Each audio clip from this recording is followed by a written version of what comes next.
đấy dương mà phơi cái từng ngọc này cha nếu mà sợ thì đốn có bóng cho mùi nâng mặt tê có hôm thì chỉ mình tọt móc dương đạo về nơi lớp lương ai pu tị tị má hay dương có đặt kêu là dương mình bọc hai đặt trồi cha này cứ chia sờ lò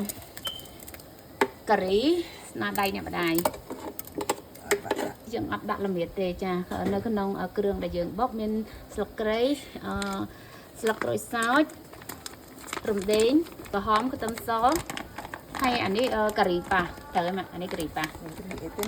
cha ok anh ấy cà ri pa dừng đạo vì cả là chọp đầm bay giờ bỏ xả trong nắng coi dừng ban lia cho mỗi nâng cà phê dừng pi sập bìa này hay dừng chập đam đạp lưng tịt tịt món cô kêu từng on đi chốt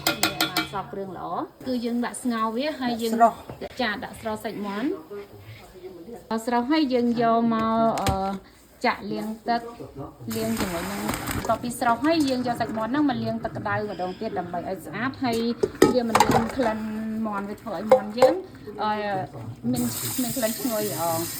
នៅក្នុងការលាងនេះគឺយើងលាងវាឲ្យដល់តែច្រាស់ឈាមមាន់ឲ្យមាន់នោះស្អាតបានល្អចាអាហ្នឹងយើងខ្លាចវាខ្លោចយើងត្រូវតែអាសាគោវាខ្លាចវាខ្លោចបាតក្រមអញ្ចឹងយើងបន្ថយភ្លើងវាតិចតិចហើយយើងឧស្សាហ៍គោ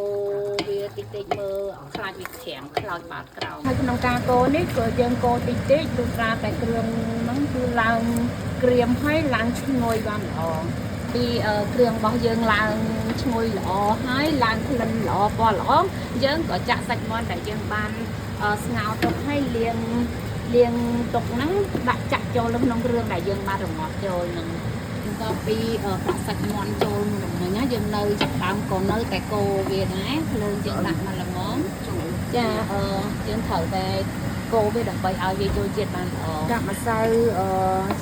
chicken broth ពីសាប់រៀចូលសិនព្រោះដោយសារតែកាពីយើងប្រៃអញ្ចឹង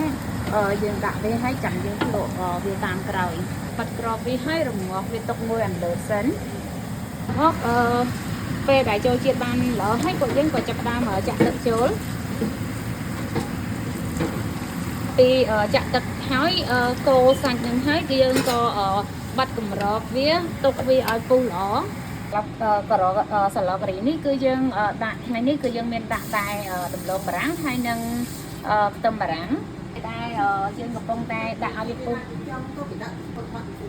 ចាខ្លះតាមចំណង់ចំណូលចិត្តគេក៏អាចដាក់ទំពាំងក៏បានដាក់សណ្តែកគួរក៏បានតាមចំណង់ចំណូលចិត្តចាឆ្នាំងធំប៉ុណ្នេះយើងអាចដាក់